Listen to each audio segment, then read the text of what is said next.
전사들이라는 책에 보면 역사상 가장 뛰어났던 전사들의 특징 하나가 있는데 그것은 스트레스에 대처하는 능력이라고 말합니다. 잔뜩 쌓여있다가 한꺼번에 들어닥치는 이 스트레스, 이걸 감당할 수 있는 탁월한 능력이 있었기에 이들은 뛰어난 전사들이 되었다고 말합니다. 노예 반란에 지도자였던 스파르타쿠스, 휘하 지휘관들의 반대와 배신, 동지들의 이탈, 승리할 수 있을지에 대한 떨쳐버릴 수 없는 이 의심, 이런 것들과 늘 싸워야겠습니다. 토쿠가와 이에야스, 일본의 패권을 놓고 경쟁자와만 싸운 게 아닙니다. 까다로운 불교 승려들, 황실 궁정, 그리고 제멋대로 부는 자기가 낳은 친아들, 타인뿐만 아니라 자신 안에 일어나는 수많은 갈등을 처리할 수 없었다면 이들은 전사가 될 수 없었다고 말합니다. 지금 이스라엘은 이런 무서운 갈등 앞에 놓여 있습니다. 앞에는 홍해가 있고 뒤에는 바로의 군대가 있고, 이들이 전사가 될 수 있는 가 없는가? 하나님의 위대한 전사가 될 수 있는 가 없는가? 이 홍해 앞에서 이 일을 어떻게 처리하는가? 여기에 달려있는 겁니다. 홍해 앞에는 어떻게 왔나요?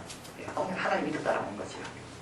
하나님께서 구름기둥 불기둥으로 인도하셔서 여기까지 온 겁니다. 이스라엘 백성이 6월절 음식을 먹고 그 다음날 출발할 때 항우를 지어서 출발했다. 이 말은 뭡니까? 잘 질서정연하게 출발한 겁니다. 요셉의 해골을 들고 나왔는데요. 요셉이 죽으면서 유언으로 남겼습니다. 나갈 때 나를 꼭 내 해골을 들고 나가라. 두 가지 뜻이 있죠. 하나는 뭡니까? 이제 애국 생활이 이스라엘 백성에서 다 청산된 의미 있는 자리는 애국에 남겨두지 않는 겁니다. 다시 애국을 돌아갈 필요가 없도록 하기 위해서. 또 한 가지는 처음에는 요셉 혼자 애국에 왔는데 지금은 장정만 60만이 되는 그런 큰 하나님의 축복을 받았다. 그걸 보여주는 것이 요셉의 해골입니다. 한 명이 이렇게까지 하나님의 축복 가운데 번성할 수가 있습니다. 하나님의 약속은 그대로 이루어지는구나. 자, 이렇게 항우를 갖추어서 해골을 앞세우고 이스라엘 백성들이 나오기 시작합니다. 하나님께서 구름기둥 불기둥으로 인도하는데, 근데 이상합니다. 빠른 길이 있는데 블레셋 사람이 가는 길로가 뭐 빨리 약속의 땅에 들어가는데 하나님은 그 길로 인도하지 않습니다. 돌게 만드시는 겁니다. 그리고 오늘 본문에 보면 진을 치라 그러는데 어디에 진 치라 그러냐면 홍해 바다 앞에 진을 치라 그럽니다. 참 이상하죠. 이 소식이 바로에게 알려졌습니다. 바로가 보니까 이스라엘 백성 너무 어리석게 보입니다. 거기에 진치면 가장 불리해지는데 거기에 진치고 떠 있는 겁니다. 그래서 바로가 정신을 차려보니까 너무 아까운 거예요. 자기 밑에 자기 종처럼 부리던 60만 남자들을 다 탈주시키고 나니까 해방 힘이 너무 허전해. 그래서 잘됐다. 이번에 우리가 잡으러 가자. 그래서 특별병거 600승을 준비하고 모든 장관들을 다 동원해서 이제 도간에 든 지다 너희들은 이제 찾아오고 잡으러 오는 겁니다. 여러분, 참으로 불리한 위치에 있는 거죠. 누가 봐도 저 위치에 가면 안 되는 그 자리에 이스라엘 백성이 와 있습니다. 누구 때문에요? 본인 때문에요? 아닙니다. 이스라엘 백성은 불기둥, 구름기둥이 인도하는 데로 온 겁니다.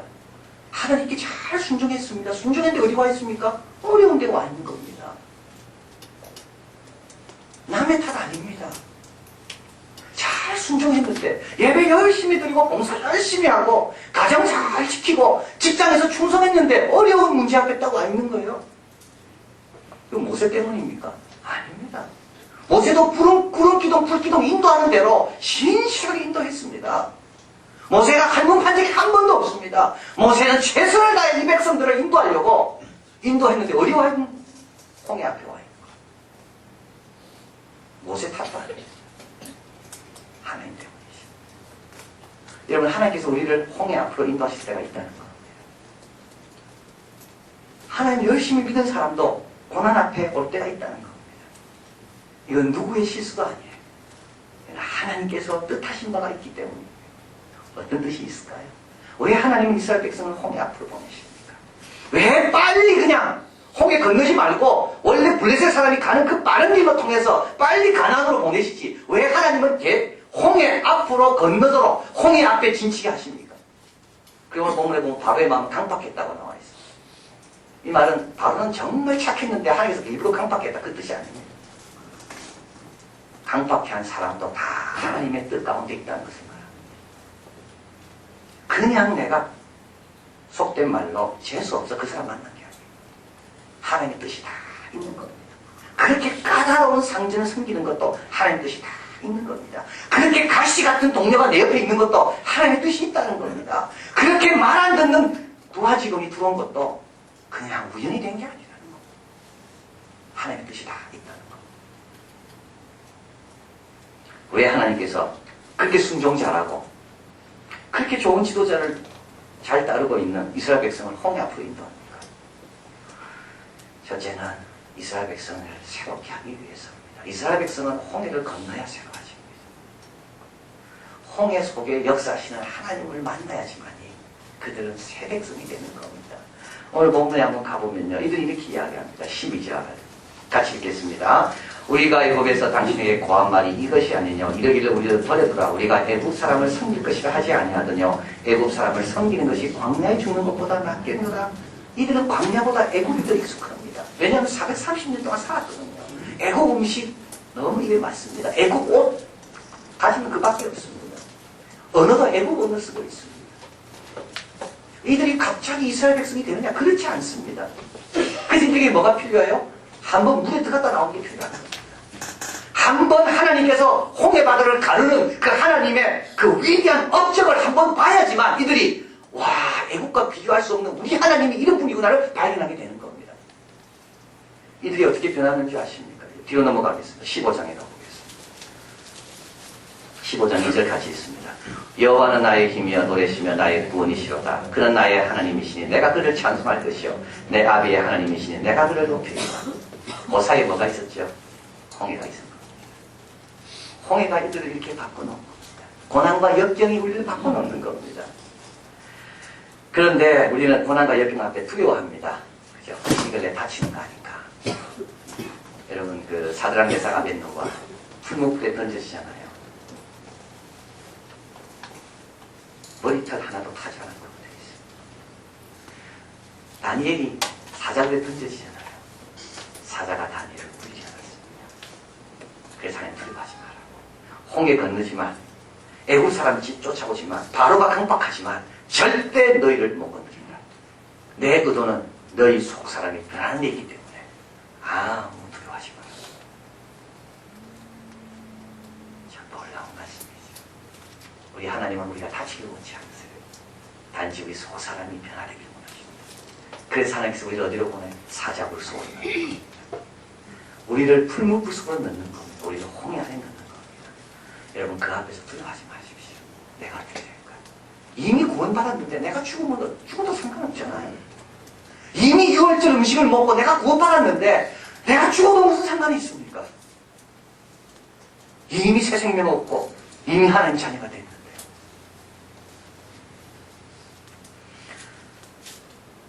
어저께 한 모임에 갔다가 그 모임 순서지에 이런 글이 써 있었습니다. 나는 가물거리는 촛불로 왔다가 이글거리는 횃불이 되어 돌아갑니다. 홍해 앞에 설 때만이도 나는 가물거리는 촛불 같았는데 홍해를 경험하고 나서 나는 이글거리는 횃불이 되었습니다. 다친 거는 하나도 없고 내 믿음이 더 강해진 겁니다. 애국을 다 정리할 수 있었던 겁니다. 내가 끊지 못해서 나를 괴롭혔던 그 습성들, 나를 괴롭혔던 그 악한 그 습성들, 옛 생활, 이런 것들이 하나님 주시는 그 고난과 역경 가운데 완전히 정렬이 된 겁니다. 홍해 앞에서, 홍해 그 이전과 홍해를 건너는 달라진 겁니다. 그래서 하나님께서 어디로 인도하십니까? 홍해로 인도하십니다. 구름 기둥, 불 기둥으로 우리를 계속 그쪽으로 몰아가십니다. 남의 탓 아닙니다. 그 앞에서 두려워할 필요도 없는 것입니다. 또 하나님께서 그렇게 인도하시는 이유가 있습니다. 그래서 우리 하나님께 영광 돌리라고요. 여러분 본문에 한번 보겠습니다. 4절 같이 있습니다. 14장 4절입니다. 내가 바로의 마음을 당받게 한즉 바로가 그들의 뒤를 따르니 내가 그와 그 온 군대를 인하여 영광을 얻어 애국 사람으로 나를 여호와인 줄 알게 하리라 하심에 우리가 그대로 행하리라. 영광. 17절 4장 17 또 있습니다. 내가 애국 사람들의 마음을 강팍게 할 것인즉 그들이 그 뒤를 따라 들어갈 것이라. 내가 바로 왕과 그 모든 군대와 그 병과 마병을 인하여 영광을 얻으리니. 영광이란 말이 또 나오죠. 우리 하나님께서 영광을 얻기 위해서는 어떻게 돼야 됩니까? 이 영광을 얻는다는 말은 하나님이 온전히 드러나는 것을 말합니다. 여러분 예배 가운데 우리 하나님 영광 받으십시오. 이런 마음이 있죠. 이 말은 이 예배 가운데 하나님은 온전히 표현되고 드러나기를 원합니다. 그게 바로 하나님 영광 받는 겁니다. 하나님이 온전히 본래 모습 그대로 나타나시는 거. 이게 하나님 영광 받으시는 거예요. 그래서 우리가 예배를 정성껏 드릴 때 사람들이 우리 모습을 보고 야 하나님은 저런 예배를 받으시는 분, 이 영광 받으시는 거. 그런데 우리 하나님의 원래 모습이 드러나려면 어떤 상황이 돼야 될까요? 예, 하나님만이 볼 수밖에 없는 상황. 이거는 하나님이 했다고 인정할 수밖에 없는 상황. 아주 어려운 상황. 그래야지만이 사람들이 다 이거는 불가능하다고 말했는데 이거는 인간의 힘으로 못한다라고 이야기했는데 되는 거 보니까 이건 누가 하신 겁니까? 이건 하나님이 하신 겁니다. 그래서 하나님께서 그 영광을 받게 하기 위해서 우리를 어떻게 해요? 모든 사람들이 싫어하고 주저하고 모든 사람들이 두려워하는 그 장소로 하나님의 택한 백성을 그 속으로 넣는 겁니다. 그 안에서 하나님께서 어떻게 우리를 책임지시고 도우시는지를 보여주시는 거예요. 여러분 준비됐습니까? 준비됐나요? 하나님께서 나를 그 도구로 쓰시려고 할 때 준비됐나고요?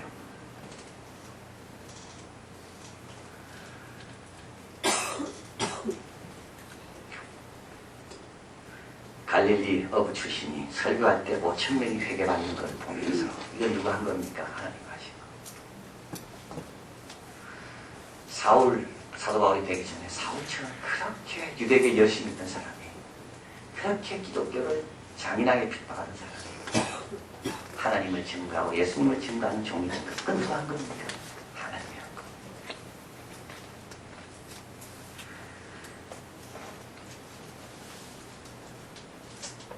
하나님이 하신 것을 드러내기 위해서 하나님은 하나님의 백성을 어려운 환경 가운데 넣습니다.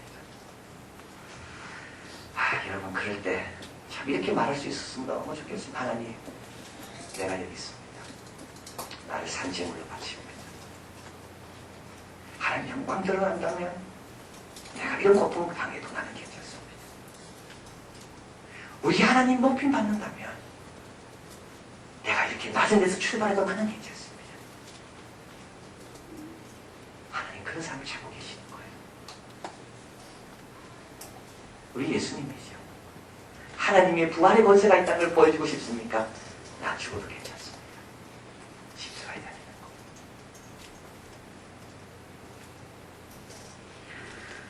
여러분 하나님께서 여러분을 왜 좀 부족하게 만들었을까요? 여러분 그동안 내가 이렇게 부족한 것에 대해서 원망했습니까? 하나님의 깊은 뜻이 있습니다. 하나님께서 왜 내 자녀를 이렇게 부족하게 만들었을까요? 왜 내 남편이 이상적인 남편이 안 되고 이렇게 부족한 남편을 만나겠을까요? 여러분 하나님의 뜻이 다 있는 겁니다. 사울이 바울을 변한 것처럼 갈릴리 어부들이 복음을 증거하는 능력 있게 쓰임받는 것처럼 갈릴리에서 무슨 나사렛에서 선한 것이 나오겠는가 했는데 거기에서 세상을 변화시키는 복음이 거기서 시작된 것처럼 잘하는데도 우리 하나님 출발하지 않습니다. 우리 하나님은 모든 사람이 끝났다고 생각하는 그 지점, 근데 그 지점에 하나님의 종들이 있어야 되는 거예요. 내가 재물이 돼야 되는 거예요. 사도 바울은 이렇게 말씀합니다. 형제들아 너희 부르심을 보라. 육체를 따라 치이는 자가 많지 않고 능한 자가 많지 않고 문벌 좋은 자가 많지 않다. 괜찮습니다. 그러나 하나님께서 세상에 미련한 것들을 택하사 지혜 있는 자를 부끄럽게 하시고 세상에 약한 것들을 택하사 강한 것들을 부끄럽게 하시고 세상에 천한 것들과 멸시받는 것을 택하사 있는 것들을 폐하려 하시나니 너희는 하나님께로 나서 그리스도 예수 안이니고 예수는 하나님께 나와서 우리에게 지혜와 의로움과 거룩함과 구속함이 되었으니 기록한 바 자랑하는 자는 주 안에서 자랑하라 함과 같게 하려 함이니라. 우리를 보면서 하나님의 지혜를 알게 되면 얼마나 좋을까요? 야, 저렇게 건축자의 버린 돌처럼 쓸모없는 인간이, 저렇게 약한 인간이, 저렇게 흔들리는 갈대 같은 인간이 어떻게 저렇게 하나님의 지혜에 못 흔들려 있을까? 이게 그들에게 지혜를 주는 겁니다. 그들에게 의로움의 길을 열어주는 거고 그들도 구속함을 받을 수 있도록 쓰임받는 겁니다. 우리 하나님께서 왜 그쪽으로 인도하십니까? 여러분 그동안 원망했습니까? 다른 사람 저렇게 형통하는데 다른 사람 저렇게 잘 되는데 왜 나만 안 됩니까? 그리고 여러분 이 땅에 영혼이 있지 않습니다. 보라 주인 구름 타시고 나팔 불 때 다시 오십니다. 그때 주인 칭찬하실 겁니다. 잘 견뎌줘서 고맙다. 내가 너를 낳기 시작했는데 그 나중에도 불구하고 네가 이로 인하여 하나님께 영광 돌리고 감사하는 삶을 살아서 너무 고맙다. 그래서 하나님께서 우리 어려운 가운데 모시는 겁니다. 그래서 오늘 본문에 두려워하지 마라. 두려워하지 마라. 가만히 좀 서 있어라. 가만히 있어라. 도망가지 말고 끝까지 버텨라.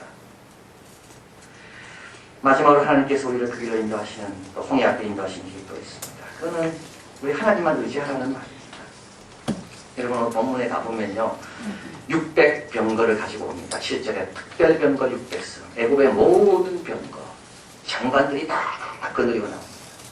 8절에 여호와께서 애굽 왕 바로의 마음을 강팍해 했기 때문에 바로는 이번에 끝장을 내자는 각오로 달려들고 있습니다. 표정만 봐도 무섭습니다. 그죠? 눈싸움에서 지는 겁니다. 모든 군대가 다 동원됐습니다. 10절에 바로가 가까이 올 때 이스라엘 자손이 눈을 들어본 즉 애굽 사람들은 자기 뒤에 미쳤습니다. 이스라엘 자손이 심히 두려워합니다. 자기들은 가진 게 하나도 없거든요. 준비된 게 하나도 없거든요. 그런데 이스라엘 백성이 이 일로 인하여 뭘 깨닫죠?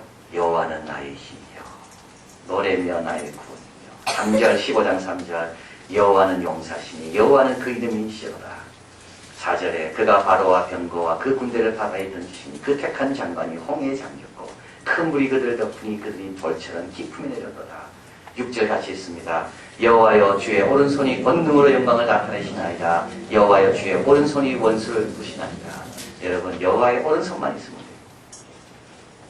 여호와의 오른손. 아무리 말 많아도 아무리 장군들 많아도 우리 주님의 오른손을 누가 당하겠습니까? 그래서 하나님께서 여기서 이스라엘 백성에게 큰 교훈을 주시는 겁니다. 자랑할래 하고 싶으냐? 그러면 네 지혜를 자랑하지 말고 네 용맹을 자랑하지 말고 나를 자랑해. 뭘 믿고 싶으냐?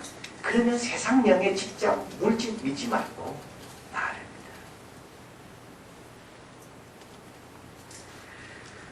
믿어. 여러분 돈 믿으면 어떻게 됐겠습니까? 돈 믿으면 여러분 물질 믿으면 어떻게 돼요? 여러분 뭐 많이 노후 대책 세워놓았다고 든든해 하시는 분들이 계실지 모르겠어요.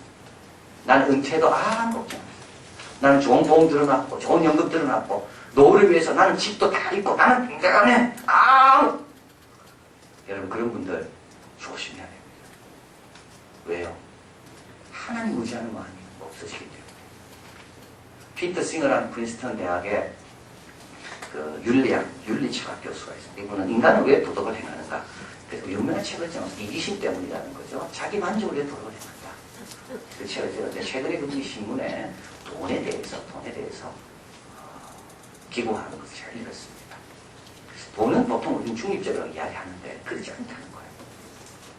돈을 가지고 실험을 해보고 돈을 가진 사람의 나타나는 모습을 보니까 돈은 고립시키는 힘이 있다는 것을 알게 됐다는 거예요.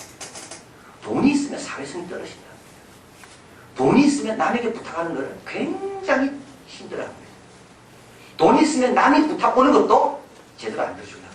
실험을 해봤다는 실험을 해보니까 머니 그룹과 비머니 그룹이 있는데 비머니 그룹이 있는 사람들은 의자를 넣으래도 여러 사람 근처에 놓는데 돈 있는 사람은 머니 그룹 사람은 의자를 넣으래도 멀리 놓더라는 거예요. 네가 취미하고 싶은, 네가 놀고 싶은 거, 네가 즐기고 싶은 거 한번 선택해봐라. 돈이 없는 사람은 사회성, 함께 노는 걸 선택하는데 돈이 있는 사람들은, 머니그룹 사람들은 자기 혼자 노는 걸 선택하더라는 거예요. 다른 사람을 위해 돕는 시간도 돈이 없는 그룹과 돈이 있는 그룹은 다르더라는 거예요. 돈이 없는 그룹은 사용하는 시간을 실험해서 42분을 사용하는데 돈이 있는 그룹은 남을 위해서 시간을 배려하는 것이 20몇 분밖에, 반밖에 안 되더라는 거예요. 돈 있어 보십시오, 여러분. 기도 안 합니다. 돈 있는데 왜 기도 안 합니까? 여러분, 돈이 그렇게 우리를 바꿔놨어요. 그래서 우리 하나님께서 말씀합니다. 용맹 있는 사람, 용맹 자랑하지 마라. 지혜 있는 사람, 지혜 자랑하지 마라. 그것이 오히려 하나님께 가는데 오히려 방해가 되고. 뭘 자랑해요? 여호와를 아는 걸 자랑하는 거예요. 하나님은 진리와 공의를 행하는 것을 기뻐하시는 그 분이라는 것을 그 아는 걸 자랑하는 거예요. 여러분, 하나님 팔보다 강한 게 있겠어요? 하나님의 지혜보다 똑똑한 게 있겠습니까? 하나님이 나를 책임지는 것보다 나를 책임질 게 있겠습니까? 하나님 그걸 가르치시는 겁니다. 너희들이 어떻게 구원받았는가? 너희들이 무지 있었는가? 너희들이 말 준비됐는가? 말없어도 얼마든지 600승을 이길 수가 있는 거예요. 내가 너희의 오른손이 되어주고 내가 너희의 군사가 되어주고 내가 너희와 함께하리라. 그리고 또 한 가지, 이건 더 중요한 겁니다. 여러분, 돈을 의지하기 시작하면요, 일의 양이 돈의 양으로 정해집니다. 이스라엘 백성은 하나님의 큰 일을 행할 사람들인데 이들이 돈을 의지하다 보면 이걸 할까 말까 결정할 때 뭐로 하나님의 능력에 따라 정해지는 게 아니라 내가 가진 데 따라 정해지는 거예요. 여리고를 돌까 말까 할 때, 여리고성을 취할 때 우리에게 말이 있냐, 우리에게 활이 있냐, 우리에게 장군이 있냐, 그거 가지고 정하면 여리고성을 못 취합니다. 요단강을 건너라 그럴 때 우리에게 배가 있나, 우리의 사복이 몇 명 있냐, 이걸 따지기 시작하면 요단강 못 건너요. 그래서 하나님께서 그런 걸 의지하십니다. 뭘 의지해요? 내 오른팔 의지해라. 뭘 의지해요? 내 지혜 의지하고 내 능력 의지하고. 그래서 오늘 본문이 이렇게, 너희는 가만히 있어라. 너희가 갖고 있는 거 모으려고 하지 말고 너희들은 가만히 있어라. 14절에 여호와께서 너희를 위하여 싸우시리니 너희는 가만히 있어라. 그래서 이스라엘 백성은 이것을 발견하게 됩니다. 그래서 무기 없어도 하나님 한 분 계셔서 든든하게 앞으로 나가는 거죠. 가진 거 하나도 없어도 하나님이 하라고 하면 하나님의 능력이 있고 크고 위대한 일들을 향해 꿈을 꾸고 도전하고 기도도 크게 하고 생각도 크게 하고 하나님의 부르심에 대한 믿음도 클 수 있도록 믿음의 사람으로 변해가는 겁니다. 자, 그래서 우리 사도 바울은 빌립보서에서 말씀합니다. 아무것도 염려하지 말고 오직 모든 일에 기도와 간구로 너희 구할 것을 감사함으로 하나님께 아뢰라. 그리하면 모든 지각에 뛰어난 하나님의 평강이 너희 마음과 생각을 지키시리라. 홍해 앞에서 여러분 꼭 해야 될 게 있는데 그게 바로 기도입니다. 염려하는 게 아닙니다. 탓을 돌리는 게 아닙니다. 그 앞에서 나와서 기도하라고요. 그리하면 주님의 평강, 모든 지각에 뛰어난, 이 말은 내 이성과 내 힘으로 만들어낼 수 없는 특별한 평강이 나에게 임한다. 임하면 어떻게 되는데요? 기다릴 수 있어요. 기다리면요, 하나님이 행하신 것을 보게 되는 겁니다. 홍해 앞에서 승리하는, 홍해 앞에서 새로워지는, 그리고 홍해 앞에 제물로 바쳐지는 귀한 믿음의 종들 다 되시길 진심으로 바랍니다.